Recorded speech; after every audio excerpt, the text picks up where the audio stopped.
RK நகர் தொகுதியில் போட்டியிட்டு சசிகலா முதல்வராக வேண்டும் என்று அமைச்சர் RP உதயகுமார் தீர்மானம் நிறைவேற்றியுள்ளார்.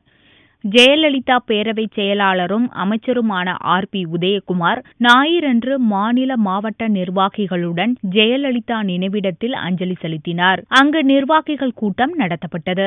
அப்போது அதிமுக பொதுச் செயலாளராக சசிகலா பதவியேற்பதுடன் ஜெயலலிதா வெற்றி பெற்றிருந்த ஆர்கே நகர் இடைத்தேர்தலில் போட்டியிட்டு முதல்வராக வேண்டும் என்றும் தீர்மானம் நிறைவேற்றப்பட்டது. இங்கே அம்மா அவர்களுடைய நல்லாசியை பெற்று இங்கே பெருமதிப்புக்குரிய சின்னம்மா அவர்களிடத்தில் நேரடியாக வலியுறுத்துவதற்காக கழக அமைப்பு ரீதியான 50 மாவட்ட செயலாளர்களும் நாங்கள் சென்றிருக்கிறோம்.